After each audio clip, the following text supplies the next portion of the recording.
네, 안녕하세요 여러분. IGCSE 피직스 강의에 대해서 설명해 드릴 펠릭스 백이라고 합니다. 자, 이 강의를 한마디로 말씀드리면은 IGCSE 피직스 코어와 익스텐디드 학생들을 위한 강의인데, 물리 전문가인 제게서 약간 과외하듯이 튜터 스타일로 이제 학생들을 가르쳐 주는 그런 강의라고 할 수 있겠습니다.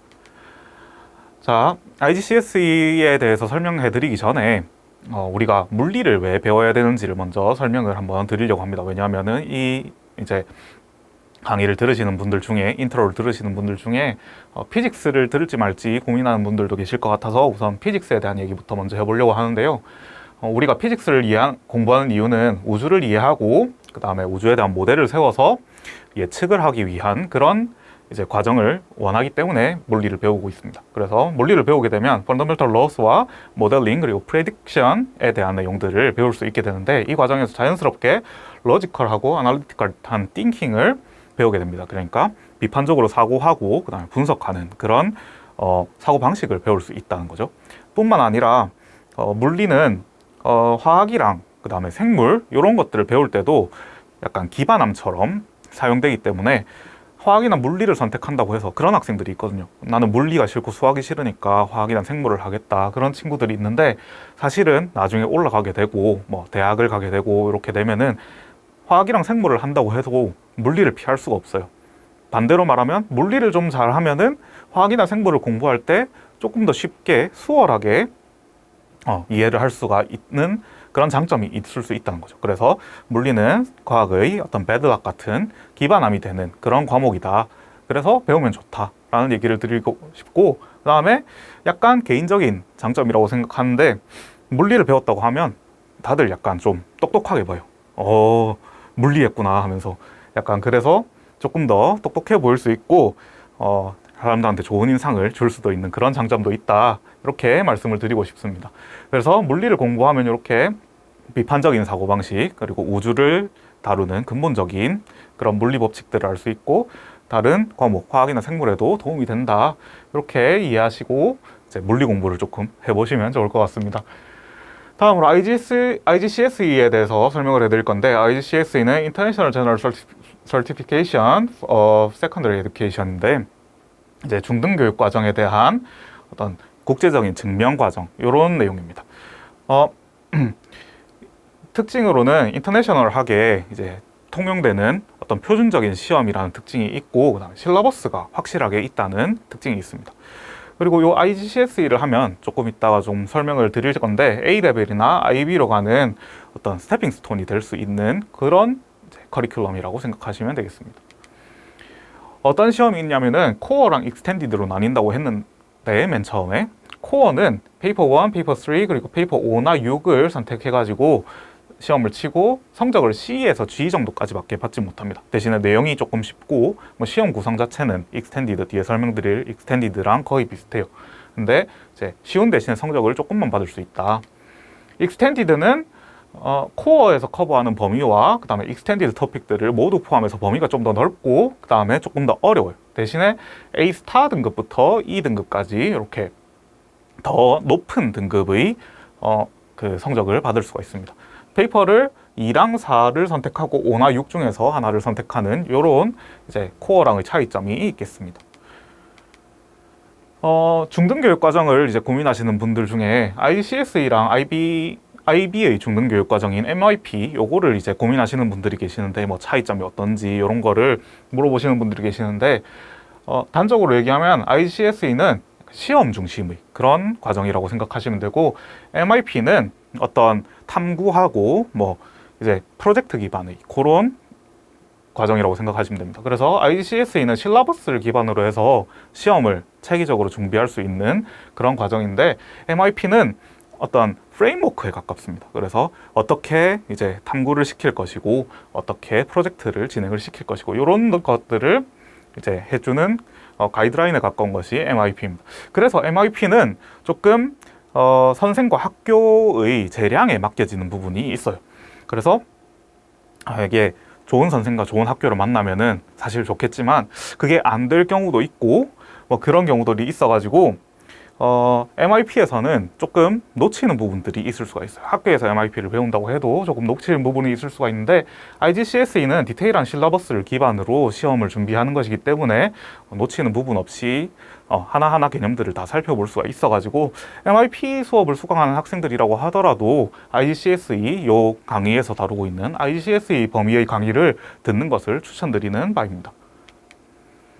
그리고 IGCSE의 큰 특징 중에 하나가 이제 여기에 적어놓은 것들이 IGCSE의 6가지 챕터들인데 오른쪽에 있는 거는 IBDP 디플로마 프로그램의 이제 고등교육 과정의 챕터들입니다. 근데 보시면은 모션 포스 에너지가 스페이스 타임 앤 모션으로 바로 연결이 되고 서멀 피직스가 파티클 네이처로 바로 연결이 되고 웨이브는 웨이브로 그 다음에 일렉트로마그네티즘은 필드로 뉴클리어 피직스는 뉴클리어 앤 퀀텀 피직스로 이렇게 바로바로 연결이 되는 모습을 보실 수가 있습니다.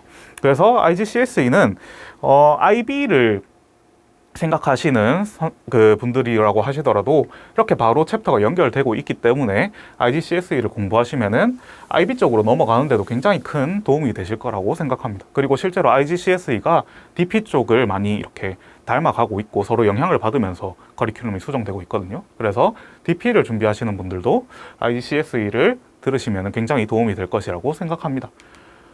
하나 더 이제 말씀드리고 싶은 거는 심지어 AP, 미국 교육과정인 AP도 이제 피직스 1, 피직스 2, 피직스 C 이렇게 나눠져 있고 피직스 1은 뭐 뉴턴이언 플루이드 메카닉스, 피직스 2는 서멀 일렉트리시티, 아토믹, 옵틱스 이렇게 나눠져 있는데 보시면 모션은 뉴턴이언으로 그 다음에 서멀 피직스는 여기 서멀 피직스, 웨이브, 그 다음에 일렉트리시티 이렇게 AP 피직스로도 바로바로 이렇게 연계되는 모습을 보실 수가 있는데요. 그래서 AP를 준비하는 분들도 AP를 준비하는 학생들도 IGCSE 수업을 들으면 실러버스에 기반해가지고 빠지는 내용들 없이 차근차근 이해를 하면서 AP를 준비하는 데도 도움이 될 것이라고 생각합니다.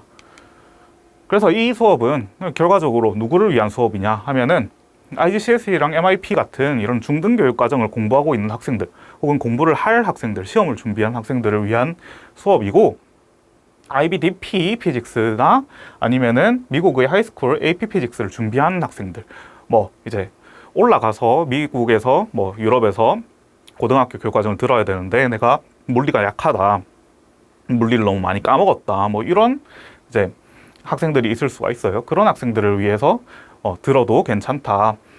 그리고 요 내용이 중학교 학생들의 가르치는 내용이기 때문에 굉장히 베이직한 레벨의 피직스를 다루고 있어요. 그래서 뭐 굳이 여기에 해당하지 않더라도 나 물리에 조금 관심이 있고 한 번쯤 들어보고 싶은 마음이 있다 하는 사람 누구나 베이직한 레벨의 피직스에 관심이 있으면 누구나 들으면 괜찮을 것 같은 수업입니다. 그래서 이 강의의 특징은 첫 번째로 IGCSE가 실러버스 기반으로 굉장히 잘 짜여져 있는 어떤 커리큘럼이라고 했는데 그 실러버스에 fully align-해서 거의 원 바이 원에 가깝게 이제 강의를 구성했고요. 그 다음에 리뷰 퀘스천들 좀 많이 넣었습니다. 거의 200문제 넘게 한 230문제 그 정도 되는 것 같은데 왜냐하면은 문제들을 아까 앞에서 멀티플 퀘스천에 대해서 보셨으면 알겠지만 거의 한 문제당 1분 가까이 되는 시간 내에 풀어야 돼요. 그래서 문제를 많이 풀어보는 게 되게 중요하거든요.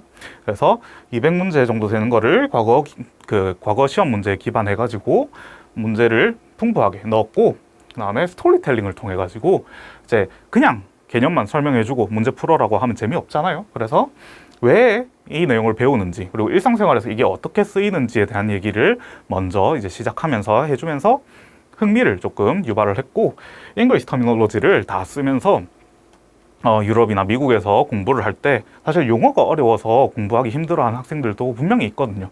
그런 학생들을 위해서 용어를 전부 다 영어 용어로 썼기 때문에 뭐 설명은 한글로 하더라도 영어 용어에 익숙해지면서 좀 더 가서 공부를 받는데, 수업을 받는데 조금 더 도움이 될 거라고 생각을 합니다.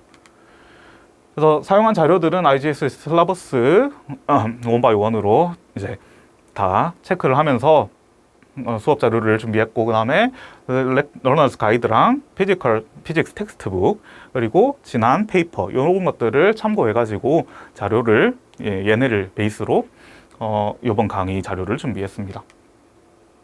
전체 강의에 대한 오버뷰를 한번 보여드릴 건데, 토픽 6가지 있다고 말씀드렸죠. 모션, 서머, 웨이브, 일렉트리시티, 마그네티즘, 그리고 뉴클리어랑 스페이스 피직스가 있는데, 아, 1에서 21강은 모션에 대한 강의, 그 다음에 22에서 25강은 서멀 피직스에 대한 강의, 그 다음에 웨이브 강의를 일렉트리시티 앤 마그네티즘은 자리를 바꿨어요. 왜냐하면 요 흐름에서 웨이브를 좀 뒤에 배우는 게 전체 흐름에 맞는 것 같아가지고, 내용이 빠진 건 아니고 이제 위치만 좀 바뀌었다. 그거 이제 이해해 주시면 좋을 것 같고, 그 다음에 뉴클리어 피직스랑 스페이스 피직스로 이렇게 쭉 진행이 되는데, 여기 옆에 보시는 거는 이제 요 강의들의 개수입니다. 전체 개수. 그래서 챕터 1 모션 포스 앤 에너지는 21강, 그 다음에 트러멀 피직스는 4강, 웨이브는 6강, 일렉트리시티 앤 마그네티즘 9강, 뉴클리어 피직스는 2강, 스페이스 피직스는 2강 이렇게 했는데, 선생님 얘네는 너무 부실하게 한 게 아닌가요? 라고 물어보시는 분들이 있을 수 있어요. 근데 제가 이렇게 강의를 구성한 이유는 요 문제, 기출 문제를 기반으로 해서 문제가 얼마나 나오는지를 분석해 보면은 토픽 1이랑 4에서 거의 30%씩 가져가고, 그 다음에 토픽 2랑 토픽 3가 한 15%, 14% 정도, 그 다음에 토픽 5랑 6는 8% 정도씩 밖에 안 돼요. 그러니까 얘네 둘을 합친 게 얘네 하나씩 정도밖에 안 되고, 그리고 얘네를 합친 게 얘네만큼 되는 거죠. 그래서 1이랑 4가 비중이 되게 크고, 특히 1을 굉장히 수학적으로 이제 계산하는 것도 많고 해서 어려워하는 학생들이 많거든요. 그래서 1을 좀 비중 있게 강의에서 많이 다루고, 그 다음에 4를 좀 비중 있게 많이 다루고, 뭐 5랑 6는 한 강의, 두 강의 정도만 해도 이제 내용 커버하는 데는 충분해가지고 이렇게 강의를 구성했습니다. 그리고 강의 이제 스트럭처는 어떻게 되냐면은, 처음에 아까 말씀드렸다시피 스토리텔링을 위해서 모티베이션을 제공을 해드리고, 그 강의에서 다뤄야 될 컨셉들을 쭉 설명을 한 다음에 example problem들로 강의를 한번 이제 개념들을 체크하고, 마지막으로 썸머리를 해주게 됩니다. 썸머리를 하면서 이 강의를 한번 쭉 살펴본 다음에 다음 강의 때 지난 강의 리뷰를 합니다. 리뷰를 하면서 다시 한 번 더 이렇게 지난 시간에 배웠던 컨셉들을 복습하면서 굳이 다르게 시간을 빼지 않더라도 강의를 들으면 자연스럽게 복습이 되는 그런 스트럭처를 가지고 있게 구성을 하였고요. 그 다음에 마지막에 프랙티스 프로블럼으로 코어 학생들을 위한 강의, 그 다음에 익스텐디드 학생들을 위한 강의, 이렇게 조금 분리를 해가지고 문제를 200문제 정도 준비를 했습니다. 물론 익스텐디드 학생들도 코어 문제를 풀어도 돼요. 그걸 푸는 걸 권장하기도 하고, 이제 코어 학생들이 익스텐디드 문제까지는 필요 없어서 이렇게 나눠 놓은 거거든요. 그래서 이 강의를 들으실 때 쭉 들으시면서 처음엔 쭉 들으시다가 썸머리 부분이 나오면은 딱 멈추고 그날 배운 거를 쭉 복기를 해보시는 거예요.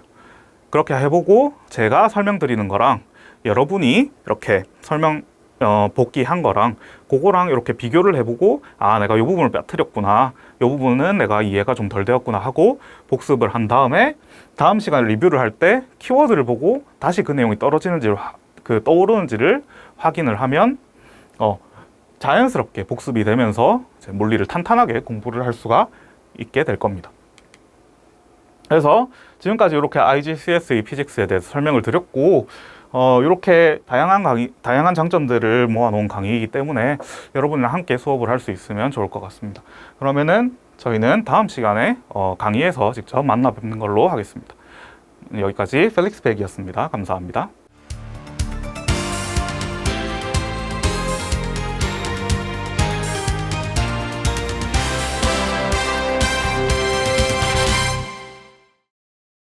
네, 여러분 안녕하세요. IGCSE 피직스의 펠릭스 백입니다. 자, 오늘 할 내용은 벡터에 대해서 한 번쯤 들어본 학생들도 있을 건데, 오늘은 벡터에 대해서 벡터가 뭔지, 어떻게 계산하는지 그런 내용들을 오늘 진행을 할 겁니다. 이 내용이 이제 IGCSE 피직스 커리큘럼 상에서는 익스텐디드에 해당하는 내용인데요. 사실은 근데 이 개념이 너무 중요하고 또 너무 베이직한 개념이라서 코어 학생들도 이걸 듣는 게 좋을 것 같아가지고 이제 익스텐디드로 따로 분류를 안 하고 코어 학생들도 들을 수 있게 이제 같이 분류를 해놨습니다. 그래서 벡터가 조금 어려운 내용일 수도 있는데, 이게 그래도 되게 자연스러운 개념이고 우리가 일상생활에서 많이 활용하는 개념이니까 코어 학생들도 차근차근 따라오면 선생님이 쉽게 설명해 줄 테니까 차근차근 따라오면은 벡터가 뭔지만 알고 있어도 괜찮아요. 근데 이제 뭔지를 모르면은 뒤에 강의들에서 조금 힘든 부분이 있을 수 있거든요. 그래서 오늘은 코어 학생들도 같이 벡터에 대해서 한번 배워보도록 하겠습니다. 그 전에 우리가 지난 시간에 뭘 배웠는지 해봐야겠죠? 첫 번째, measuring 볼륨을 측정하는 거에 대해서 했죠. 볼륨은 공간을 얼마나 차지하고 있는지를 얘기하는 거고, 그래서 길이를 3번 곱한 값이다. 그래서 레귤러 쉐입 같은 경우에는 밑변의 넓이 그거를 계산을 해가지고 높이랑 곱하면 되는데, 이레귤러 쉐입이나 리퀴드 같은 경우에는 우리가 그런 방법을 쓸 수가 없으니까 메저링 실린더를 가지고 부피를 계산을 한다. 부피를 측정을 한다. 그리고 부피를 알고 있으면은 질량과 함께 덴시티라는 개념을 정의를 할 수가 있고, 덴시티라는 거는 질량을 부피로 나눠준 그런 값이 되게 된다. 그래서 이거는 물질마다 다 다른 값을 가지고 있기 때문에 우리가 다른 밀도를 가지고 있으면 다른 물질이라는 것을 알 수가 있다. 그거를 이용해서 되게 유명한 예시가 하나 있는데, 그게 바로 아르키메데스의 황금 원관, 그런 이야기가 있었다. 그 다음에 액체보다 덴스가 높은 물질은 가라앉고 덴스가 낮은 물질은 뜬다. 같은 쉐입을 가지고 있을 때 그런 얘기도 우리가 했고, 그 다음에 덴시티를 측정하는 거는 우리가 질량은 저걸 가지고 측정을 하면 되고, 부피는 우리가 레귤러 쉐입 같은 경우에는 계산을 하든가, 그 다음에 일레귤러 쉐입이나 리퀴드 같은 경우에는 메저링 실린더를 가지고 부피를 계산을 하면은 우리가 덴시티를 계산을 할 수가 있다. 이런 얘기들을 우리가 지난 시간에 했으니까 요거 기억하고 있으면은 지난 시간 수업 잘 들었다고 생각할 수 있을 것 같습니다. 그래서 이번 시간에 뭘 배울 거냐? 이번 시간에는 맨 처음에 디스턴스랑 디스플레이스먼트의 차이에 대해서 우리가 얘기를 하면서 이야기를 시작을 할 거예요. 거기에서부터 우리가 자연스럽게 벡터의 개념에 대해서 이끌어낼 수 있거든요. 그래서 벡터라는 개념이 무엇인지를 얘기를 하고, 벡터는 계산을 할 수가 있어요. 그래서 벡터의 덧셈에 대해서 얘기를 하고, 그 다음에 컴포넌트, 벡터 컴포넌트라는 개념에 대해서 우리가 얘기를 할 건데, 이건 처음 들어보는 학생들이 많을 거예요. 컴포넌트라는 게 뭔지, 그리고 우리가 벡터 컴포넌트를 어떻게 계산을 할 수 있는지, 이런 얘기를 하고, 마지막에는 이제 지금까지는 벡터 2개만 가지고 얘기를 할 거거든요. 한두 개만 가지고 얘기할 건데, 만약에 벡터가 많으면 어떻게 할 건지, 그런 얘기를 우리가 이번 시간에 할 겁니다. 자, 그러면 첫 번째, measuring length. 우리가 length를 측정을 할 때 보통 distance라는 얘기를 하는데 displacement라고 얘기를 할 때도 있어요. distance랑 displacement가 둘 다 length에 관한 얘기인데, 이게 어떻게 다르냐, 우리가 어떻게 다른지를 알아야겠죠. 일상생활에서는 우리 혼동해서 쓸 수도 있어요. 일상생활에서는 그렇게 엄밀하게 이런 용어들을 사용할 필요가 없으니까. 근데 물리에서는 둘이가 확실히 달라요. 디스플레이스먼트랑 디스턴스가 확실히 다르다. 그래서 이 둘이 차이가 뭔지를 알아야 되는데, 어떻게 알 수가 있냐? 자, 예시를 하나 들어볼 거예요. 예시를 하나씩 들어보면서 우리가 디스플레이스먼트랑 디스턴스의 차이를 알아볼 건데, 자, 우리가 여기 0에 위치를 해 있다가 이제 왼쪽으로 2걸음 움직였어요. 자, 우리가 원래 있던 위치를, 스타팅 포인트를 레퍼런스 포인트라고 불러요. 레퍼런스 포인트, 오리지널 포인트라고 부르기도 하고, 그런데 레퍼런스 포인트라고 부르고, 우리가 왼쪽으로 2스텝 움직이면은 우리의 포지션은 플러스 2가 되게 되겠죠. 요건 쉽죠? 요거는 간단하고 이해가 되죠? 쉽잖아요, 그죠? 그럼 다음에 우리가 왼쪽으로 2걸음 움직인 다음에 오른쪽으로 1걸음 다시 움직였어요. 그러면 우리가 토탈 스텝, 우리가 총 움직인 스텝 수는 3걸음이 되죠. 근데 우리 위치는 어디예요? 위치는 플러스 1이죠. 지금 우리가 토탈 스텝이랑 우리의 위치랑 지금 숫자가 다르죠. 토탈 스텝은 3걸음이었으니까 3인데 우리 위치는 플러스 1이잖아요. 그죠? 그러니까 이게 둘이 맞지가 않잖아요. 이런 차이가 발생을 하니까 우리가 이 차이를 서로 다른 개념으로 말해주기 위해서 디스턴스랑 디스플레이스먼트라는 개념을 분리해서 쓰는 거예요. 그래서 우리가 토탈 스텝, 우리가 총 움직인 거리, 요 3스텝, 3스텝은 디스턴스라고 얘기를 하고, 총 이동 거리는 우리의 위치 차이, 우리가 처음 위치에서부터 플러스 1로 더하기 1만큼 움직였잖아요. 요거는 디스플레이스먼트라고 얘기를 해요. 이게 헷갈리면은 디스턴스는 그냥 놔두고 디스플레이스먼트가 플레이스먼트가 들어가잖아요. 그러니까 플레이스먼트의 요게 이제 차이를 의미할 때 디스라는 요 접두사가 붙거든요. 그러니까 플레이스먼트의 차이가 디스플레이스먼트다. 이렇게 외워두면은 이제 혼동할 여지가 줄어들 겁니다. 그래서 디스턴스는 총 이동거리고 디스플레이스먼트는 우리의 위치 차이다. 이게 무슨 말인지 다른 예시를 조금 더 들어가지고 설명을 한번 더 해볼게요. 자, 우리가 마이너스 1에서 시작을 했어요. 마이너스 1에서 시작을 해서 우리 레퍼런스 포인트가 마이너스 1인 거죠. 아까랑 다르죠? 그런데 여기에서 왼쪽으로 2칸 그 다음에 오른쪽으로 한 칸 이렇게 다시 움직였어요. 그러면은 우리 토탈 스텝은 어떻게 돼요? 토탈 스텝은 하나, 둘, 셋, 세 걸음이죠. 그 다음에 우리의 위치 차이는 지금 잠깐만 그래, 우리의 토탈 스텝이 세 걸음이니까 우리 디스턴스는 3이 되게 되겠죠. 근데 우리의 디스플레이스먼트는 그럼 어떻게 계산해요? 우리 0에 있으니까 디스플레이스먼트 0 아닌가요? 라고 하면 틀리죠. 디스플레이스먼트라는 거는 포지션 디퍼런스를 얘기하는 거죠. 그래서 우리 레퍼런스 포인트 마이너스 1에서 0까지 가려면은 왼쪽으로 한 걸음, 우리가 왼쪽을 지금 플러스로 잡고 있으니까 플러스 1을 더해줘야 되는 거잖아요. 그죠? 그러니까 포지션 디퍼런스가 플러스 1만큼이라서 디스플레이스먼트는 플러스 1이 되게 된다. 디스플레이스먼트가 최종 위치를 얘기하는 게 아니라 레퍼런스 포인트와의 차이를 의미하는 거기 때문에 0이 아니라 플러스 1이 되게 된다. 그 다음 다른 예식, 우리가 이번에는 0에서 시작을 했어요. 0에서 레퍼런스 포인트를 잡고 왼쪽으로 두 걸음, 그 다음에 오른쪽으로 세 걸음 움직였어요. 그러면 토탈 스텝은 어떻게 돼요? 토탈 스텝은 두 걸음, 세 걸음 했으니까 5 스텝이라서 디스턴스는 5가 되게 되겠죠? 그 다음에 디스플레이스먼트는 그럼 어떻게 계산한다? 디스플레이스먼트는 자 0에서 시작을 해가지고 쭉쭉쭉쭉 움직였을 때 맨 마지막 위치가 마이너스 1이죠. 그러면은 디스플레이스먼트는 지금 0에서 빼기 1을 내줘야지 마이너스 1이 되잖아요. 그러니까 디스플레이스먼트는 마이너스 1인 거예요. 플러스 1이 아니라. 플러스 1이면 여기 있어야겠지. 근데 여기 있으니까 마이너스 1인 거예요.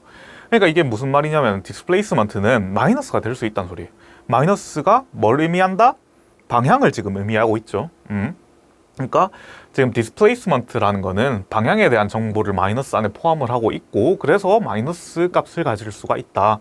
디스턴스는 어때요? 디스턴스는 계속 움직여도 지금 여기까지 왔는데 5스텝 움직였다. 5, 뭐 여기서 이쪽으로 더 가면 6, 7 이렇게 되니까 양수밖에 안 되겠죠. 얘는 마이너스가 안 돼요. 왜냐하면은 얘는 방향에 대한 정보가 없기 때문에. 그래서 우리가 벡터라는 개념을 정의할 수 있는데, 여기에서 벡터라는 거는 방금 봤던 디스플레이스먼트처럼 방향에 대한 정보를 같이 가지고 있는 거예요. magnitude and direction information을 같이 가지고 있으면 우리가 벡터라고 부른다. 간단하죠? 두 개의 정보를 같이 가지고 있는 거예요. 지금 방금 했던 거는 이제 마이너스라는 부호를 가지고 방향에 대한 정보를 알려주는 거잖아요. 그죠?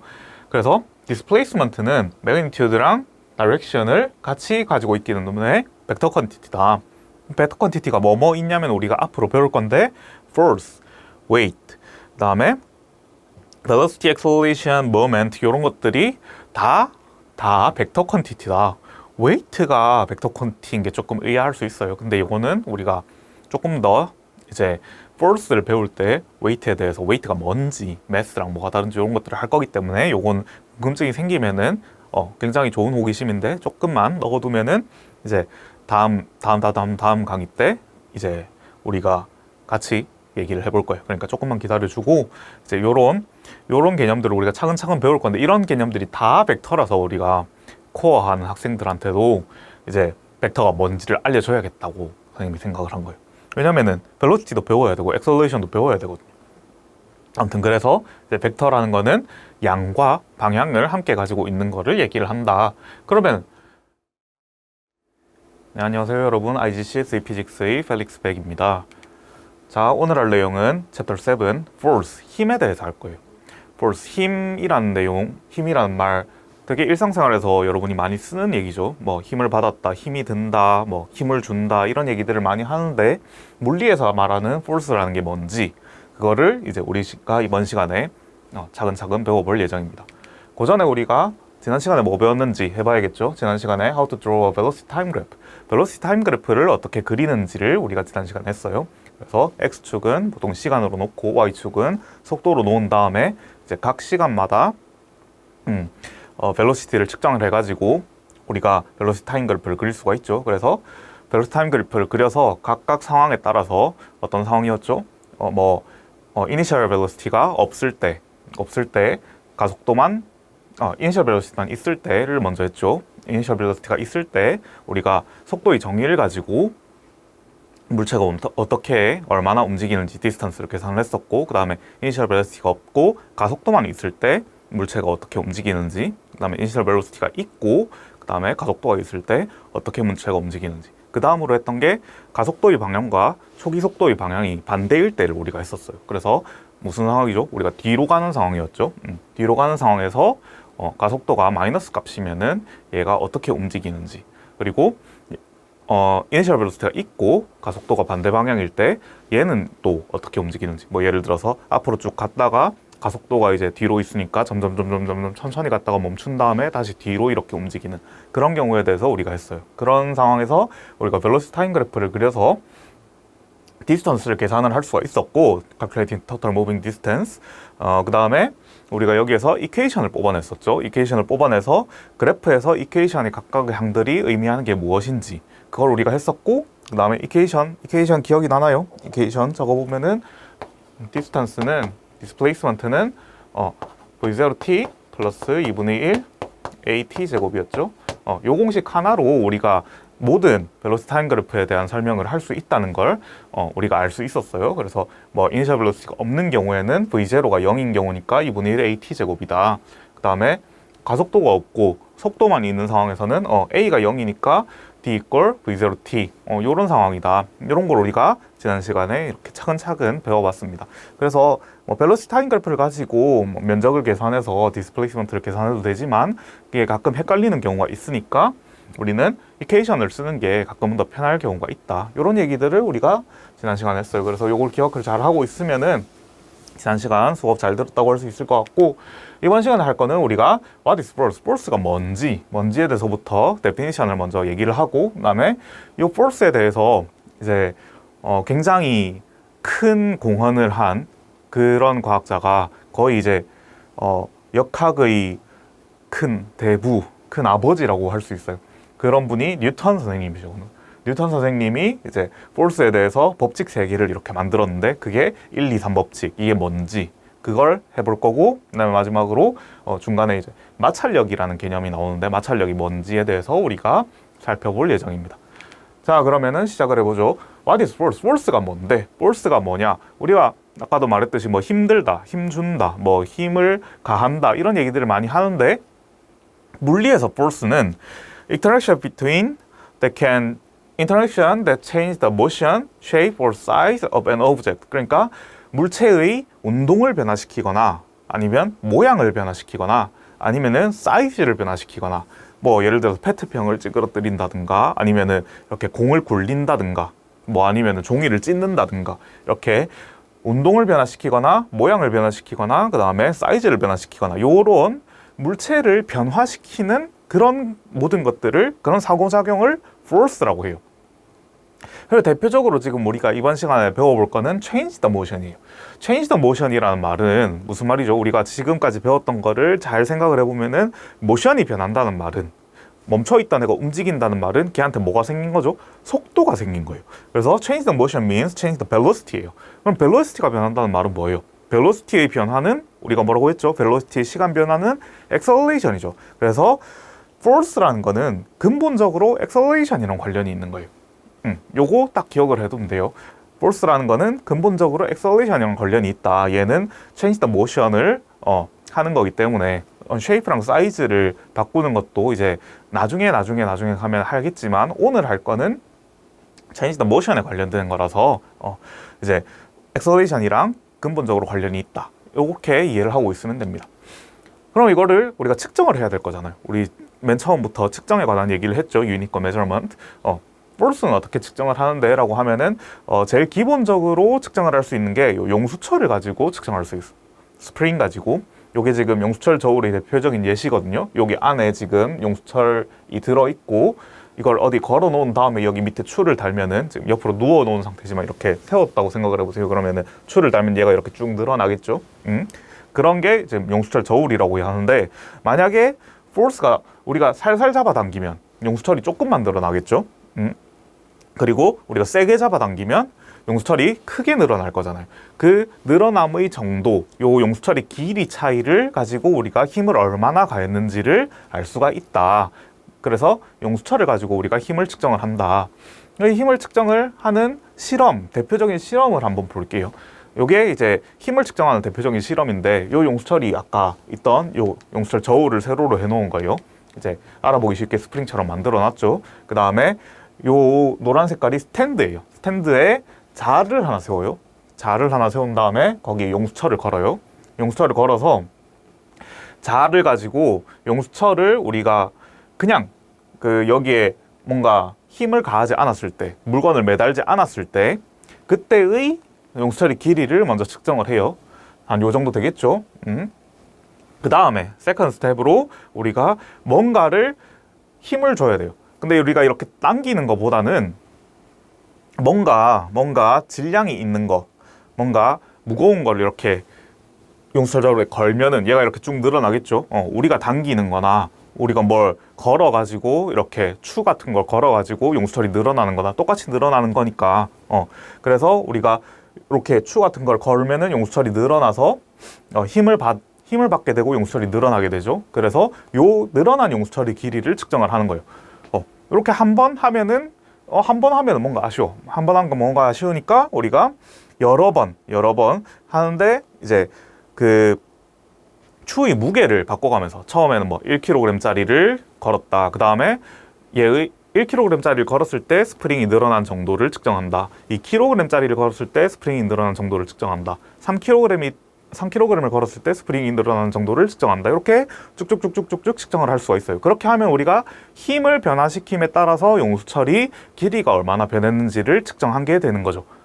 그러면은 우리가 이렇게 뭔가 변화에 따라서 다른 게 변하는 정도를 알아본 거니까 우리가 그거를 쉽게 알 수 있으려면 어떻게 해야겠어요? 우리가 그래프로 그려보면 되겠죠. 그래서 우리가 로드를 이렇게 쭉 증가시키면서 아까 했던 것처럼 1kg, 2kg, 3kg, 4kg 이렇게 증가하면서 그때 용수철이 얼마나 늘어났는지 이 익스텐션이라는 거는 늘어난 정도의 변화량이니까 맨 처음에 우리가 짐을 안 걸어놨을 때는 늘어난 정도가 0이겠죠. 그러니까 이 익스텐션이라는 거는 늘어난 용수철 길이 빼기, 그러니까 나중에 측정한, 짐을 걸고 측정한 용수철의 길이에서 원래 용수철 길이를 빼준 거예요. 그러니까 앞에서 요만큼, 여기에서 요만큼인 거죠. 그래서 요 길이에서 요 길이를 전부 다 빼준 거예요. 매번 걸 때마다.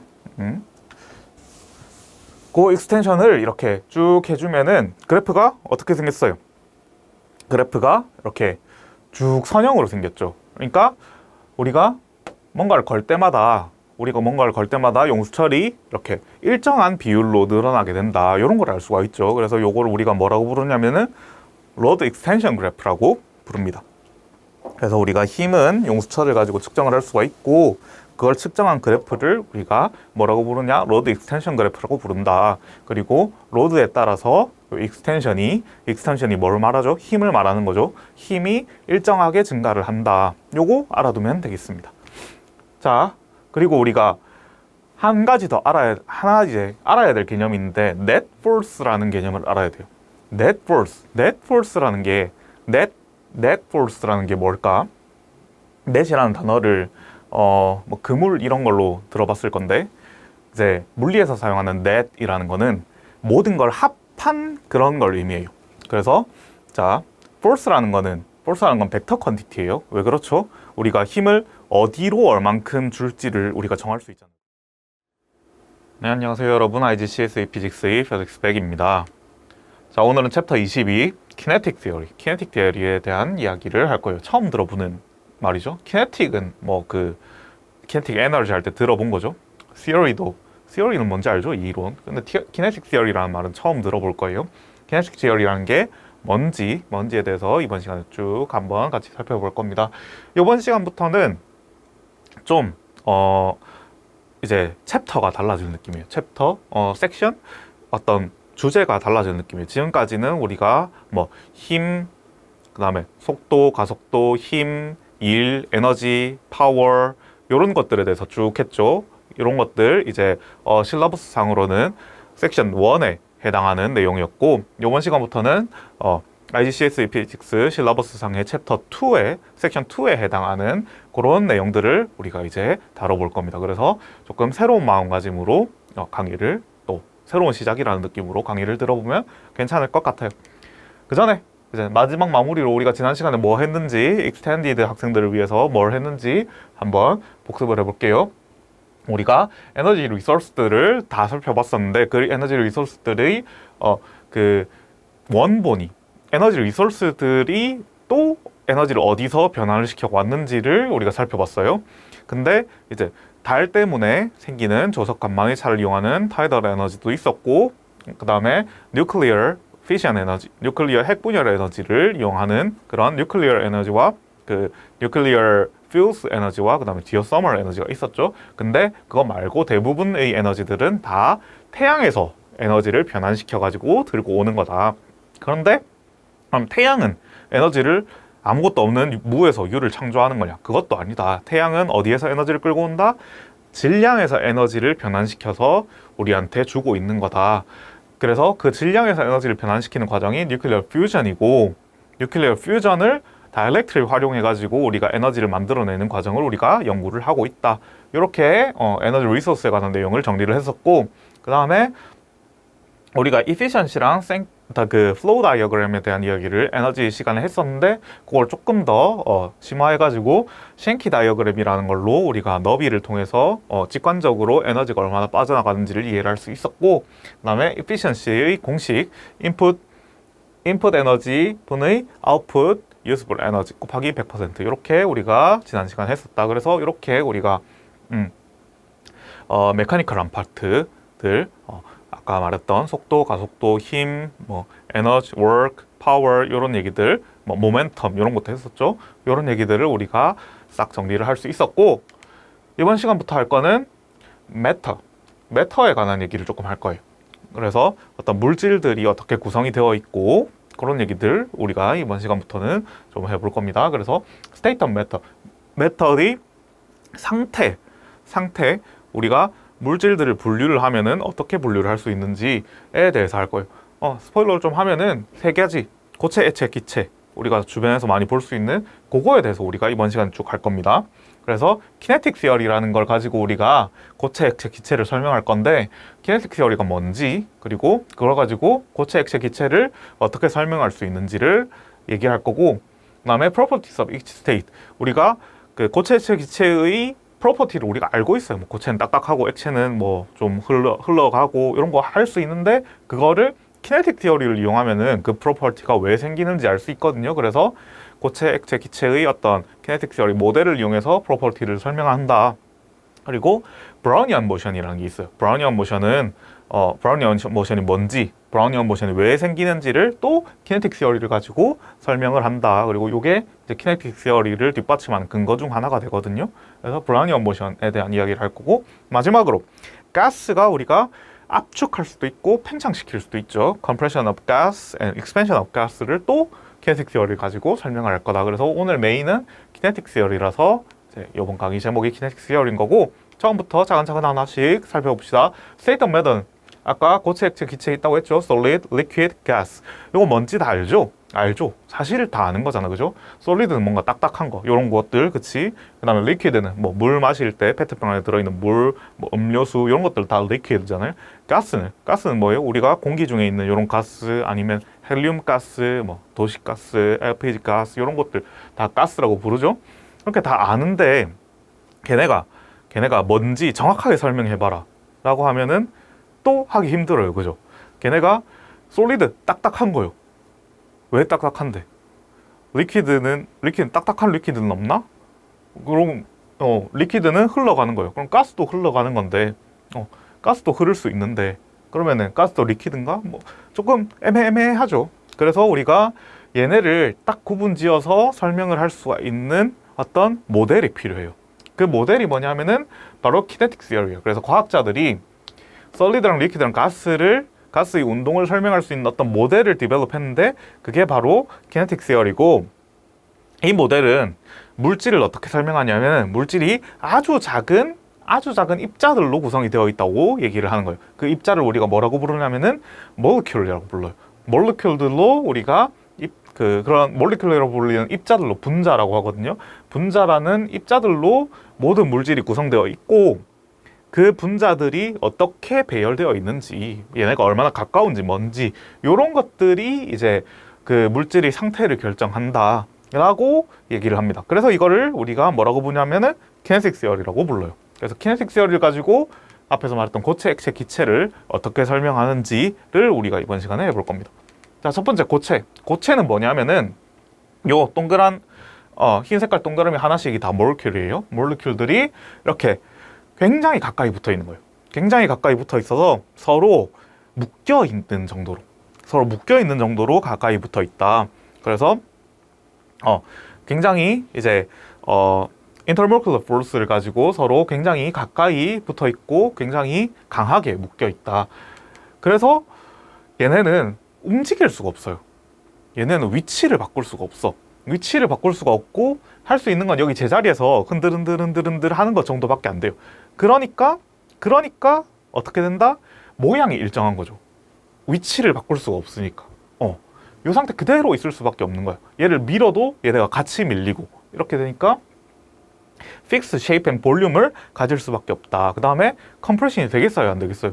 지금 위치가 안 바뀐다고 했잖아. 그러면은 압축이 정말 힘든 거죠, 그죠? 그래서 컴프레션이 정말 쉽지가 않다. 진동이 될 만큼 조금의 공간은 있어서 되긴 하거든요, 압축이. 근데 정말 쉽지 않다라는 이런 특징들을 가지고 있다. 이런 특징을 가지는 이유가 뭐다? 얘네가 굉장히 가까이 붙어 있기 때문에, 그리고 서로 굉장히 강하게 묶여 있기 때문에 그런 일들이 발생한다. 자, 그러면 액체는 어떻게 될까요? 액체. 다음은 액체인데, 액체라는 거는 파티클들이 여전히 가까이 붙어 있어요. 가까이 붙어 있는데 아까 본 것처럼 번디드가 되어 있을 정도로 가까이 붙어 있는 건 아닌 거예요. 아니면 이제 번디드라는 말은 서로 위치가 고정되어 있단 말이죠. 위치가 고정되어 있을 정도로 서로 가까이 붙어 있는 정도는 아니고 서로 이제 어느 정도 간격이 생긴 거죠. 그래서 얘네는 서로의 위치를 바꿀 수 있을 정도로 멀리 떨어져 있는 거예요. 번디드가 아니니까. 그런 상태를 우리가 액체라고 한다. 그래서 포지션을 랜덤리 바꿀 수가 있어요. 랜덤리 바꿀 수가 있어서 우리가 얘를 밀면 어떻게 되겠어요? 얘가 우르르르 이렇게 위치를 바꿀 수 있겠죠. 그러니까 모양이 바뀔 수 있는 거예요. 그래서 우리가 액체를 그릇에 담을 때, 병에 담을 때, 실린더에 담을 때, 바닥에 이렇게 쏟았을 때 다 모양이 다르죠. 모양이 다 다르게 될 수 있다. 근데 볼륨은 고정이에요. 볼륨은 왜 고정이죠? 볼륨이라는 거는 얘네가 차지하고 있는 이만큼의 부피인 거잖아요. 이만큼의 부피인 건데, 이만큼의 부피가 얘네가 터진다고 해가지고 볼륨이 줄어들지가 않아요. 왜 그러냐면은 볼륨이 늘어나거나 줄어들지 않아요. 왜냐면은 이미 충분히 가까이 있기 때문에 볼륨은 픽스 돼 있지만 모양을 바꿀 수 있다. 이렇게 이런 어떤 주머니에 들어있는데 이렇게 모양만 바꾸는 그런 거라고 생각을 하면 돼요. 주머니 전체의 볼륨은 변하지 않는다. 그리고 얘네도 볼륨이 변하지 않는다는 말은 컴프레스가 힘들다는 얘기겠죠. 왜냐하면 얘네 사이가 아직은 많이 가까워서 아직은 많이 가까워. 고체 정도는 아니지만 그래도 가깝긴 하다. 그래서 이제 가까워서 컴프레션은 안 되고 볼륨도 안 변하지만 고체보다는 조금 본디드가 되어 있지 않기 때문에 쉐이프를 바꿀 수 있다. 이런 특징을 액체는 가지고 있다. 자, 그럼 마지막으로 해볼 건 뭐죠? 마지막으로 해볼 건 가스다. 가스는 지금 앞에서 봤던 거에 비해서 확실히 뭔가. 네, 여러분 안녕하세요. IGCSE 피직스의 펠릭스 백입니다. 자, 이번 시간엔 서킷. 지금까지 커런트에 대한 얘기들을 했었죠. 커런트가 폐곡선을 그리면 우리가 서킷이라고 했습니다. 서킷은 우리 주변에서 되게 많이 사용되고 있어요. 우리 주변에 사용되는 모든 전자기기들이 전부 다 서킷이라고 볼 수 있거든요. 그래서 서킷에 대한 이야기를 우리가 서킷을 어떻게 그리고 서킷을 어떻게 안전하게 사용하고 이런 얘기들을 이번 시간에 해볼 겁니다. 그 전에 우리 지난 시간에 익스텐디드 친구들을 위해서 했던 내용들 복습을 한번 해볼게요. 우리 커런트 포뮬러에 대해서 했어요. 커런트는 찰지가 단위 시간 동안 얼마나 흘렀는지를 얘기하는 거기 때문에 Q/T라고 적을 수 있다. 그 다음에 포텐셜 디퍼런스에 대한 포뮬러도 했었죠. 포텐셜 디퍼런스는 우리가 워크를 단위 차지에 대해서 얼마나 해줬는지를 나타내는 것이다. 그래서 요 두 개씩을 연결하니까 우리가 뭐가 나왔죠? work과 VIT, 지난 시간에 했던 에너지랑 같은 공식으로 work를 계산할 수 있다는 거 얘기를 했었죠. 이거 생각해보면 당연하죠. 에너지는 일을 할 수 있는 ability니까 같은 공식을 쓰는 게 당연하다. 그 다음에 레지스턴스 포뮬러에 대해서도 했습니다. 레지스턴스 포뮬러는 길이가 길수록 저항이 커지고 면적이 넓어질수록 저항이 작아진다. 그리고 물질이 특성을 나타내는 어떤 값을 곱해주면 된다. 그래서 이렇게 계산할 수가 있었고, 레지스턴스 그래프는 V = IR이라는 오므의 법칙을 만족하는 애들은 선형 그래프를 그리는데 그렇지 않은 애들도 있다. 온도가 높아지면 저항이 바뀌는 애들도 있고, 다이오드처럼 아예 역방향 전류는 안 흘리다가 어느 순간 정방향 전류를 흘리는 애들도 있다. 이런 얘기를 우리가 지난 시간에 쭉 했습니다. 그럼 이번 시간은 뭘 할 거냐? 첫 번째로는 서킷 다이어그램. 서킷을 너무 복잡해서 사실은 이걸 다 그려낼 수가 없어요. 뭐 우리가 미술 시간 하는 게 아니잖아요. 그래서 조금 단순화해서 뭐 전구를 매번 이렇게 동그랗게 해서 이렇게 그리고 있을 수가 없으니까 우리가 조금 단순하게 이 서킷 컴포넌트들을 만들어서 서킷을 그림을 그려서 우리가 알아볼 수 있다. 이런 것들 우리가 할 거고, 그다음에 series and parallel circuit. series가 어떻게 연결을 하는 건지, parallel이 어떻게 연결하는 건지, 그때 컴포넌트들 특징이 어떻게 되는지 그런 것들을 얘기를 할 거고, 마지막으로 electrical safety. 전기를 다룰 때 조심해야 되는 부분이 뭔지, 전기를 이제 안전하게 다루기 위해서 우리가 어떤 조치들을 해놨는지 그런 내용들을 이번 시간에 배울 겁니다. 자, 처음 시작 그럼 해보죠. 서킷 다이어그램. 일렉트릭 서킷을 만들기 위해서 굉장히 많은 컴포넌트들이 필요한데 우리가 이걸 매번 다 그리고 있을 수 없으니까 아이콘으로 간단하게 만들어서 얘기를 한다. 그게 바로 서킷 다이어그램이다. 이런 것들 수업 진행하면서 한 번씩 봤을 수도 있고 평소에 볼 일은 잘 없을 수 있는데 요런 이제 기호들을 우리가 써서 서킷 다이어그램을 그린다. 여기에서 예시로 든 게 요거는 볼테이지 소스를 얘기하는 거고, 얘는 스위치, 얘는 램프, 얘는 저항을 얘기하는 거예요. 레지스터. 요게 제일 대표적인 애들이고, 요것만 있느냐? 그렇지 않아요. 되게 많이 있거든요. 되게 많이 있는 것들. 자, 여기 한번 보면 여기 이쪽 편에 있는 건 전부 다 볼테이지 소스에 관한 내용이에요. 그래서 여기 있는 거 선생님 방금 그렸던 거죠. 이렇게 있는 거, 얘가 여러 개 뭉쳐 있는 것도 볼테이지 소스. 그 다음에 여러 개 뭉쳐 있는 거를 일일이 그리기 귀찮으니까 점점점으로 그려놓은 것도 볼테이지 소스. 그 다음에 동그라미 두 개 사이에 아무것도 없는 거, 얘도 파워 서플라이라는 볼테이지 소스. 그 다음에 얘가 DC면은 플러스랑 마이너스 표시해주고, alternating current면은 이렇게 교류라는 의미로, 얘가 위아래로 왔다 갔다 한다는 의미로 이렇게 표시를 해준다. 얘네가 전부 다 볼테이지 소스에 관한 이야기. 그 다음에 이쪽 편은 얘가 사각형이 하나 있죠. 얘는 레지스터에 관한 이야기라는 거예요. 그래서 얘네 전부 다 사각형이잖아요. 그래서 얘네도 전부 다 레지스터에 관련된 이야기인데, 얘가 막 변한다, 고정되어 있지 않고, 그러면 이렇게 변한다는 의미로 화살표 그려주고, 열에 의해서 변한다, 그러면 변하긴 변하는데 열에 의해서 변한다.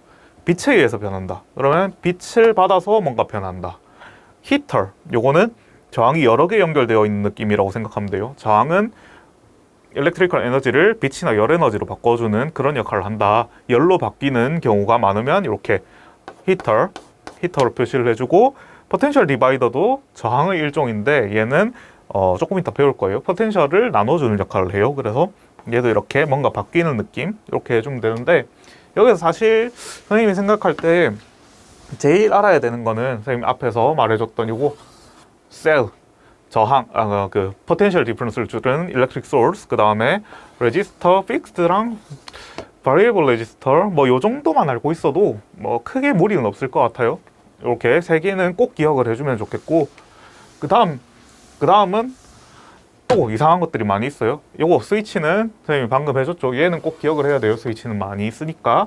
그 다음에 Earth or Ground, 요거는 이제 땅에 전선을 박아 놨다는 의미예요. 그래서 여기 밑에 이렇게 돼 있는 게 땅이고 여기에 전선을 박았다는 소리죠.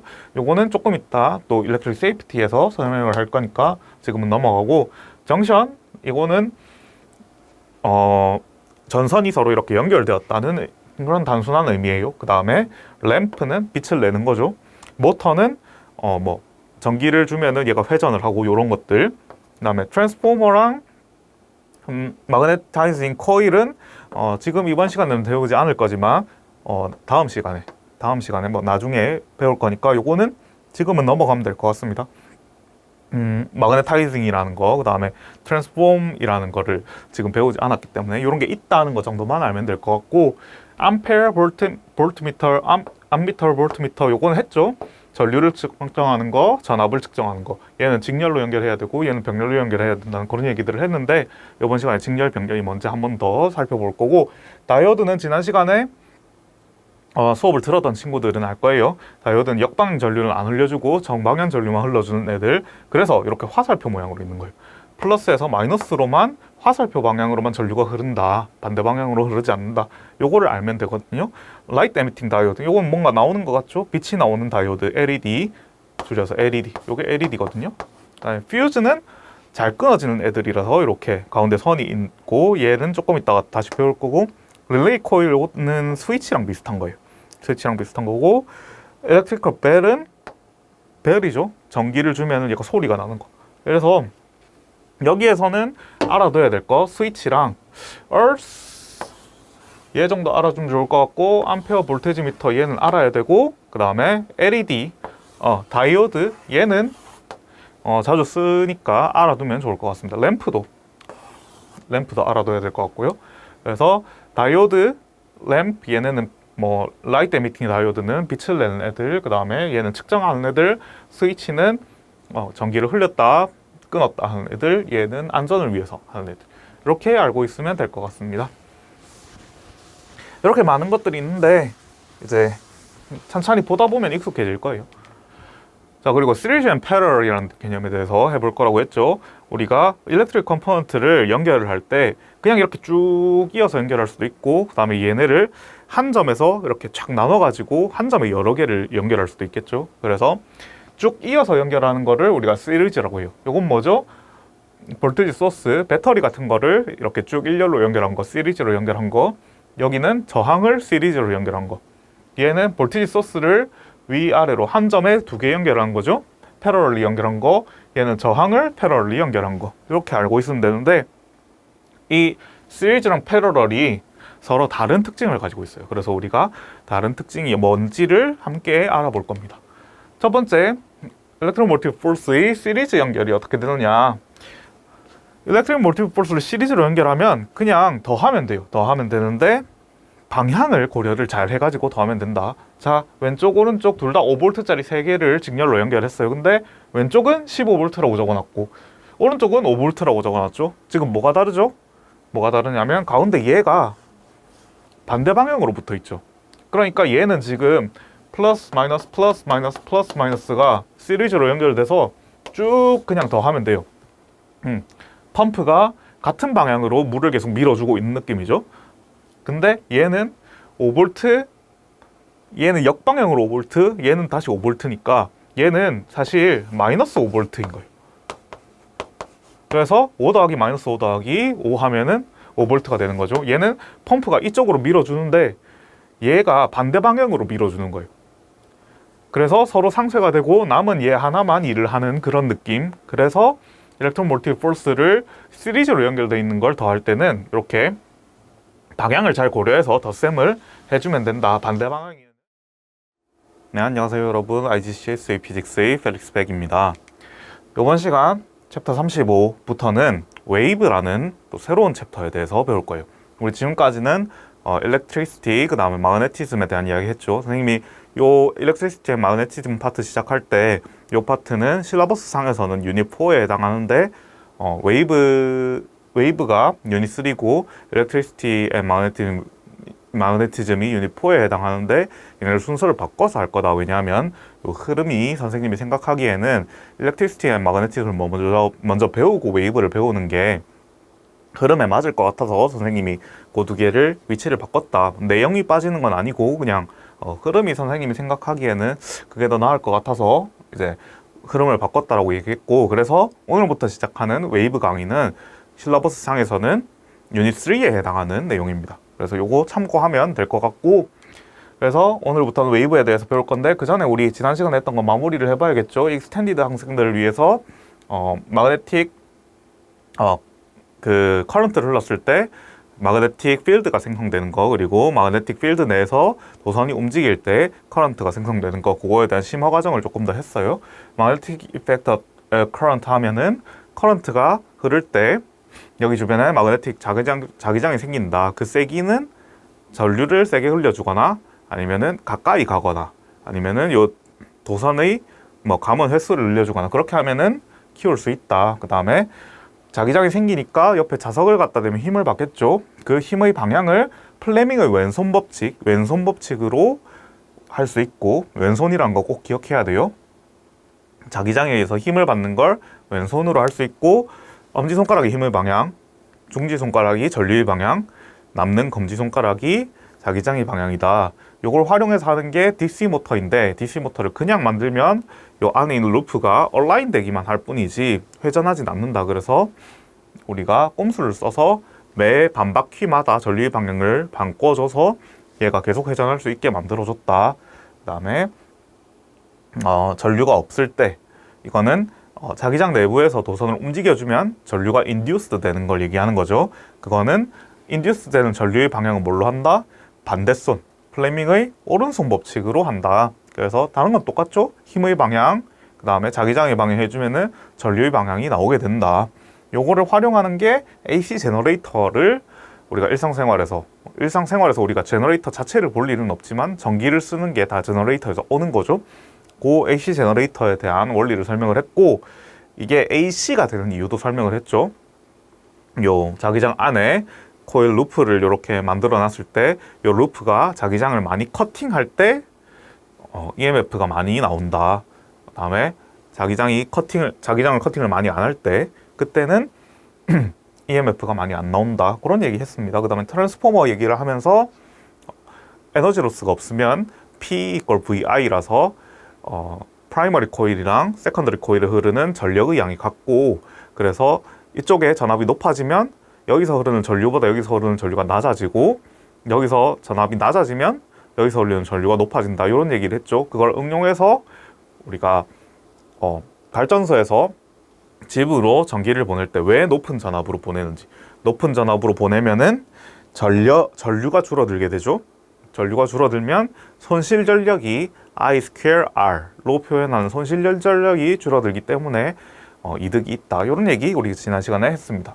이렇게 기억하고 있으면 일렉트릭 앤 마그네티즘을 잘 마무리했다고 할 수 있을 것 같고, 왼손 오른손은 꼭 헷갈리지 않게 꼭 기억해야 되니까 헷갈리면 복습을 꼭 해보세요. 자, 그 다음에 우리가 이번 시간부터 배울 거는 웨이브에 대해서 배울 건데, 우선 웨이브의 정의부터 배워야겠죠. 그 다음에 웨이브가 무엇으로 구성되어 있는지, 우리가 웨이브를 얘기할 때 어떤 요소들을 말을 하는지를 해볼 거고, 그 다음에 properties of wave를 얘기할 건데, 보통 이걸 리플 탱크를 가지고 실험을 많이 해요. 그래서 리플 탱크랑 properties of wave를 같이 묶어서 얘기를 해볼 겁니다. 우선 definition of wave, 웨이브는 뭔가 진동하는 게 전달되는 것, 그게 웨이브예요.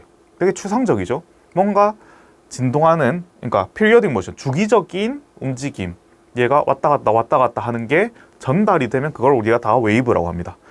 근데 이때 에너지만 전달이 되고 물질은 전달이 안 돼요. 자, 대표적인 예시가 이렇게 물결파인데 우리가 물방울을 이렇게 톡 떨어뜨리면은 물결파가 주변으로 이렇게 퍼져나가죠. 이게 왜 그렇죠? 물방울이 떨어지면 얘가 수면을 위아래로 흔들잖아요. 그 위아래로 흔드는 게 옆으로 퍼져나가는 건데, 물이 실제로 움직이나요? 물은 위랑 아래로만 움직이지 얘가 옆으로 직접 가진 않죠. 그래서 에너지만 트랜스포트 되고, 매터는 요 물질들은 움직이지 않는다. 그러니까 물질이 위아래로 이렇게 제자리에서 흔들리는 것 정도 하는데 직접 이렇게 이동하진 않는다. 이런 내용 알고 있으면 될 것 같고, 자, 트랜스버스 웨이브에 대해서 먼저 해볼 건데, 우리가 제일 쉽게 웨이브를 만드는 방법은 줄을 흔들면 웨이브가 만들어지죠. 딱 봐도 웨이브처럼 생겼잖아요. 우리가 주기적으로 흔들어주는 요 모션이 줄을 타고 에너지가 이동을 하는 거잖아요. 줄이 막 우리가 이렇게 흔들어주는 게 앞으로 간다고 해서 줄이 실제로 앞으로 가진 않죠. 우리가 잡고 있으니까. 근데 요 웨이브 자체는 에너지는 앞으로 간다. 요 매터는 그대로 제자리에 있지만, 이렇게 앞에서 했던 내용 복습해 볼 수 있겠고, 이렇게 흔들었을 때 요 제일 높은 점, 요거를 피크 또는 크레스트라고 하고 제일 낮은 점을 스로트라고 합니다. 요거 용어 알아두면 될 것 같고, 이제 요걸 보면은 앞으로 가는데 우리가 위아래로 흔들어 주잖아요. 그러니까 진동하는 방향과 진행 방향이 서로 수직하죠. 요런 걸 우리가 뭐라고 하냐면은 트랜스버스 웨이브라고 합니다. 이거의 대표적인 예시가 일렉트로마그네틱 웨이브. 요거는 일렉트로마그네틱이 뭔지는 대충 느낌이 오죠? 일렉트로마그네틱, 전기랑 자기를 어떻게 연관을 시켜서 웨이브를 우리가 만들 수 있어요. 그거를 이제 차차 우리가 웨이브 시간에 배울 건데, 그런 웨이브, 그 다음에 워터 웨이브, 세사믹 S 웨이브. 워터 웨이브는 앞에서 했던 물방울 떨어뜨렸을 때 얘가 위아래로 진동하는, 옆으로 퍼져나가는데 위아래로 진동하니까 얘도 트랜스버스 웨이브고, 세사믹 S 웨이브는 지진파가 종류가 여러 개가 있는데 그 중에서 두 번째로 우리가 한테 당도하는 웨이브라는 소리에서 S 웨이브, 세컨더리 웨이브라고 하는데, 이 두 번째로 당도하는 웨이브는 진행 방향과 수직으로 진동을 해요. 그래서 요것도 트랜스버스 웨이브라고 볼 수 있다. 그래서 트랜스버스 웨이브가 예시가 이렇게 한 세 종류 정도 있고, 진행 방향과 진동 방향이 서로 수직인 거. 그러면 진행 방향과 진동 방향이 서로 평행인 것도 있어요, 선생님? 당연히 있죠. 당연히 있는데 우리가 가장 쉽게 생각할 수 있는 게 뭐냐면은 스프링이에요. 스프링을 좀 이제 짧은 스프링 말고 엄청 긴 스프링을 가져와서 얘를 앞뒤로 흔드는 거예요. 그러면 얘가 출렁출렁 하면서 이렇게 압축된 부분이 앞으로 이렇게 쭉 오겠죠. 그러면은 진동 방향과 내가 흔들어주는 방향이 서로 일치하는 거죠. 그래서 이거를 longitudinal wave라고 얘기를 한다. 이때 여기 압축된 부분을 compression 부분이라고 하고, 이렇게 펼쳐진 부분, 압축되지 않은 부분을 rarefaction이라고 얘기합니다. 예시로는 사운드 웨이브가 있어요. 사운드 웨이브는 우리가 이렇게 얘기를 하면 공기를 밀어내는 거예요, 사실은. 그래서 공기를 밀어낸 게 컴프레션 부분이 된 거고, 안 밀어낸 부분이 rarefaction 부분이 된 거고. 그래서 사운드 웨이브도 컴프레션 웨이브라고 볼 수 있고, 세서믹 웨이브, 지지파가 여러 개 있다고 했는데 그 중에 P 웨이브, 프라이머리 웨이브, 처음 당도하는 그 웨이브는 이렇게 컴프레션 되는 부분이 있어가지고 진행 방향과 진동 방향이 평행한 요런 longitudinal wave다. 이렇게 예시 조금 알아두면 되겠습니다. 이렇게만 표현할 수 있느냐? 지금 이거 스프링 그려놓은 거 너무 복잡하게 생겼죠. 그래서 이걸 좀 더 단순하게 표현하는 방법이 뭐냐면은 컴프레션 부분을 선으로 끊는 거예요. 그러면은 요 선이 없는 부분은 이렇게 밀도가 낮은 부분이라고 생각할 수 있겠죠. 그래서 우리가 이렇게 라인을 이용해서 웨이브를 표현할 수도 있는데, 그걸 웨이브 프론트라고 합니다. 진행 방향이 이렇게 있고, 이 진행 방향에 대해서 여기 한 점들을 이제 정해가지고 선을 그어주는 건데, 이 each wave front는 트랜스버스 웨이브에서는 피크를 의미해요. 그러니까 여기에서는 요 자리에 선을 이렇게 끊는 거죠. 그 다음에 그 longitudinal wave에서는 compression을 의미를 합니다. 그래서 제일 이렇게 뭐 밀도가 높은 부분이라고 할까요? 제일 뭔가 에너지가 많아 보이는 부분을 이렇게 선으로 그어주는 걸 wave front라고 얘기를 한다. 이제 그리고 네, 여러분 안녕하세요. IGCSE 피직스의 펠릭스 백입니다. 자, 오늘은 챕터 41부터는 뉴클리어 피직스라는 새로운 단원에 대해서 또 알아볼 예정이에요. 이제 요거는 실러버스상에서 유닛 5에 해당하는 내용이고, 요번 강의랑 다음 강의 이렇게 해가지고, 다음 강의는 익스텐디드 학생들을 위한 거, 요번 강의는 코어 학생들을 위한 거, 이렇게 간단하게 준비를 했는데, 그 이유는 요 분야가 이제 유닛 5랑 6가 시험에서 비중이 좀 작아요. 그래서 내용도 얼마 없고 개념 위주고, 그래서 한 강의로 압축 요약해가지고 준비를 했습니다. 그 전에 우리 지난 시간에 익스텐디드 학생들을 위해서 했던 거 짧게 살펴보면, 플레인 미러 칼큘레이션을 했어요. 플레인 미러가 있을 때 우리가 여기 상의 위치를 어떻게 계산하는지, 리플렉션, law of reflection 가지고 계산을 할 수 있었죠. 그거 했었고, reflection formula 뭐였죠? 스넬스 로우를 가지고 굴절률을 알고 있으면 각도가 얼마나 꺾일지를 계산할 수 있었다. 그걸 가지고 크리티컬 앵글도 바로 굴절률을 가지고 계산할 수 있었다. 왜? 요거는 이렇게 매질 그 굴절률이 높은 데서 낮은 데로 진행할 때 그 굴절각이 90도가 되는 게 크리티컬 앵글이니까 우리가 바로 크리티컬 앵글을 그 굴절률에서 뽑아낼 수가 있었다. 뭘로? 스넬스 롤을 가지고. 그다음에 씬 렌즈에서 우리 볼록 렌즈가 그 포커싱 포인트 안에 오브젝트가 들어왔을 때 이미지가 어떻게 되는지를 살펴봤죠. 이미지가 버추얼리 생기고 더 커진다. 그래서 우리가 이거를 매그니파잉 글래스로 사용을 할 수 있다. 휴먼 아이도 일종의 렌즈로 작용을 하고 그걸 보완하기 주기 위해서 숏 아이스랑 롱 아이스에서 어떤 렌즈를 사용하는지를 지난 시간에 배웠습니다. 그래서 이거 기억하고 있으면 지난 시간 잘 들었다고 할 수 있을 것 같고, 잘 기억 안 나는 부분 있으면 한 번 더 복습을 해보면 좋을 것 같습니다. 자, 이번 시간에 뭘 할 거냐면 첫 번째로 Structure of Atom, 아톰 원자의 구조를 살펴볼 거예요. 키네틱 티어리를 할 때 모든 물질들이 모리큘이랑 아톰이라는 이런 입자들로 구성이 되어 있다고 했었죠. 그래서 Structure, 근데 그 아톰도 어떤 스트럭처를 가지고 있는 거예요. 그래서 아톰의 스트럭처를 한번 보고 라디오 액티비티라는 걸 정의를 하고 그걸 어떻게 검출을 하는지, 그 다음에 라디오 액티비티가 어떤 에미션인데 그 에미션의 타입이 세 가지, 보통 세 가지로 얘기하는데 그 세 가지가 어떻게 되는지, 그 다음에 라디오 액티비티가 있으려면 뭔가 붕괴, 디케이를 해야 되거든요. 그 디케이가 뭔지, 어떻게 일어나는지, 그 다음에 그것과 연관된 하프라이프라는 거 알아볼 거고, 마지막으로 이 라디오 액티비티가 좀 위험하거든요. 그래서 세이프티, 어떻게 안전을 보장할 건지에 대해서 쭉 하나의 흐름으로 살펴볼 겁니다. 이 정도에서 흐름이 한번 끊길 건데 약간 소단원이 이렇게 나눠지는 느낌인데, 그래도 하나로 연결해서 하는데 무리가 없다고 생각해서 이제 강의를 구성했으니까 한번 잘 따라와 보면 좋을 것 같습니다. 첫 번째, 아톰은 물질을 구성하는 가장 작은 입자라고 알려져 있는데 사실은 그것도 더 쪼갤 수 있다. 어떻게 쪼갤 수 있냐면은 뉴클리어스라는 포지티브 차지 파티클이랑 일렉트론이라는 네거티브 차지 파티클로 쪼갤 수 있어요. 일렉트론은 우리 들어봤죠. 뭐 메탈 할 때도 들어봤고, 일렉트론이 움직이는 게 커런트다, 이런 얘기들을 다 했는데 그게 아톰 내부에 있는 어떤 파티클이고, 뉴클리어스는 아톰의 중앙에 있는 엄청 커다란 입자예요. 그 다음에 일렉트론은 이 뉴클리어스 주변을 돌아다니는, 궤도를 통해서 돌아다니는 엄청 작은 입자예요. 요걸 이제 기본적으로 머릿속에 가져두고 앞으로 이 내용을 들으면 되겠습니다. 그래서 이제 얼마나 작냐면 뉴클리어스는 일렉트론보다 1000배 정도 질량이 커요. 일렉트론이 만약에 1g이라고 하면 뉴클리어스는 1000g, 1kg인 거예요. 엄청나게 크죠. 그래서 일렉트론은 보통 크기랑 뭐 질량이랑 이런 걸 다 무시를 해요. 왜냐하면 1000배나 작으니까, 뉴클리어스에 비해서.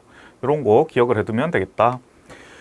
만약에 아톰이 그것을 일렉트론을 잃으면, 보통은 아톰이 여기 플러스가 있고 마이너스가 이렇게 있으면 이게 뉴트럴한 상태거든요. 얘가 뭐 플러스 4C면은 얘네가 1C씩 해가지고 나눠가져서 마이너스 4C가 총 돼서 보통은 평형이 이루어져요. 뉴트럴한 상태가 되는데, 만약에 일렉트론을 하나 없어지면 어떻게 되겠어요? 얘가 전체 합이 0이 아니게 되겠죠. 지금 여기에서 여기 이타로 적어 놓진 않았는데 이게 얘네가 마이너스 1씩이라고 생각을 하고 얘가 플러스 4라고 생각을 해볼게요. 그러면 얘네의 다 합이 0이잖아요. 그죠? 근데 만약에 전자를 잃어버렸어. 그러면은 여기 마이너스 1, 마이너스 1이고 여기는 플러스 4 그대로니까 전체가 플러스 2가 되겠죠. 이걸 우리가 뭐라고 하냐면은 positively charged라고 하고, 이거를 이렇게 된 상태의 원자를 positive ion, 분자도 상관없고 이렇게 positive하게 된 거를 positive ion이라고 얘기를 합니다. 반대로 그러면 전자를 얻으면 어떻게 되겠어요? 전자를 얻으면 negatively charged라고 얘기를 하겠죠. 여기서 마이너스 1, 마이너스 1, 마이너스 1, 마이너스 1이고 얘가 플러스 4라고 생각하면 원래는 전체 차지가 0이었다가 플러스 4인 애가 마이너스 1을 6개나 거느리고 있는 거죠. 그러면은 전체 차지가 마이너스 2가 되죠. 네거티브리 차지가 되고, 이런 상태의 원자나 분자를 네거티브 아이언이라고 얘기를 한다. 이렇게 아이언에 대한 개념 알아봤고, 그 다음으로 해볼 거는 요 원자 핵 뉴클리어스를 안을 또 들여다볼 거예요. 뉴클리어스가 사실은 또 하나의 파티클이 아니라 얘도 쪼개지거든요. 계속 쪼개가는 거예요. 이렇게 더 작게. 근데 얘 플러스, 아까 플러스 4라고 했죠. 플러스 4짜리 얘를 가지고 있는 애를 쪼개보면은 안에가 어떻게 생겼냐면 진짜 플러스를 가지고 있는 애들이 몇 개 있고 차지가 없는 애들이 몇 개 있어요. 그래서 그 플러스 차지를 가지고 있는 애들을 뭐라고 하냐면 프로톤이라고 하고, 그 다음에 차지가 없는 애들을 뉴트론이라고 얘기를 해요. 그래서 여기서 빈 동그라미가 뉴트론이고 여기 노란 색깔로 차지가 있는 게 프로톤인 거죠. 그래서 얘네는 각각이 플러스 1 차지를 가지고 있어요. 그래서 얘네를 다 합치면은 얘가 전체가 플러스 4 차지가 되고 마이너스 1, 마이너스 1, 마이너스 1, 마이너스 1이 다 합해져서 토탈 뉴트럴 상태면 제로가 되는 거죠. 그리고 뉴클리어스는 이제 차지가 없으니까 영향을 안 끼치고, 그런데 선생님 그럼 뉴클리어스는 왜 필요한데요? 라고 얘기할 수 있는데, 잘 보면 플러스 차지끼리는 원래 밀어내야 되잖아요. 그래서 플러스랑 마이너스가 이렇게 오비트를 그리는 거는 뭐 이해가 돼요. 근데 플러스끼리 이렇게 가까이 뭉쳐 있는 게 좀 이상하죠. 그래서 요 플러스들끼리를 약간 붙여주는 글루 같은 역할을 하는 그런 게 지금 그 뉴트론의 역할이다. 뉴트론이 플러스끼리 서로 떨어지려고 하는 걸 붙여주는 역할을 한다고 지금은 이해하고 있으면 되겠습니다. 그래서 뉴트론도 없으면 안 돼요. 자, 그리고 일렉트론은 그러면은 요 안에 없죠? 여기 안에 없고 바깥에 있는 거죠. 바깥에 있는 건데 얘네가 플러스 1씩 차지를 가지고 있는데 얘는 마이너스 1씩 차지를 가지고 있다. 근데 1000배나 더 작은 질량을 가지고 있다. 뭐랑 비교해서 프로톤 요거 하나랑 뉴트론 요거 하나랑 1000배나 작은 질량을 가지고 있다. 이렇게 기억을 하고 있으면 되겠습니다. 그럼 요거를 좀 더 숫자로 표현을 해볼 수 있겠죠. 왜냐하면 우리가 굉장히 많이 다루거든요. 얘네가 뭐 프로톤이 몇 개이고 뉴트론이 몇 개이고 일렉트론이 몇 개이고 얘가 그래서 무슨 원소고 이런 얘기를 굉장히 많이 하는데, 특히 화학에서 그래서 그런 화학하는 분들이 요걸 좀 더 쉽게 나타낼 수 있는 노테이션을 개발했어요. 첫 번째로 제일 중요한 게 뭐냐면 프로톤의 넘버예요. 요거에 따라서 원소가 무엇인지가 달라져요. 우리가 산소, 수소, 헬륨, 뭐 탄소, 뭐 티타늄, 철 이런 거 다 들어봤죠? 이런 게 다 다른 원소, 엘리먼트가 다르다고 하잖아요. 그 엘리먼트가 다른 원인을 파고 들어가 보면 프로톤 넘버가 다른 거예요. 여기에서 이게 몇 개 있는지에 따라서 우리가 커퍼라고 부르고 아이언이라고 부르고 뭐 헬륨이라고 부르고 수소라고 부르고 이렇게 하는 거예요. 심볼은 뭐냐면은 Z예요. Z를 쓰고 프로톤 넘버나 아토믹 넘버라고 얘기를 한다. 얘가 일단 제일 중요해요. 그 다음에 하나 더 해볼 수 있는 게 프로톤 말고 뉴클리오스가 하나 있었죠. 뉴트론. 뉴트론과 프로톤의 넘버를 합해서 질량을 숫자로 표시를 해요. 그걸 매스 넘버라고도 하고 뉴클리온 넘버라고도 해요. 뉴클리온이라는 거는 프로톤이랑 뉴트론을 둘 다 합해서 같이 뉴클리온이라고 부르고, 뉴클리온 넘버 혹은 매스 넘버는 뭘 의미하냐면은 뉴클리온의 개수, 그러니까 다시 말해서 프로톤과 뉴트론의 개수를 다 합해서 얘기를 하는 거고, 심볼은 A를 씁니다. 그럼 앞으로 돌아가서 얘를 살펴보면 얘는 Z가 얼마겠어요? 4죠? A는 얼마겠어요? 8이죠. 이렇게 되는 거예요. 쉽죠? 일단은. 그래서 요거를 쉽게 하나로, 그 기호 하나로 나타내고자 해서 이렇게 X라는 원소 기호의 왼쪽 아래에 Z값, 양성자 개수가 몇 개 있는지를 적고, 위에 전체 양성자랑 중성자 합 개수가 몇 개 있는지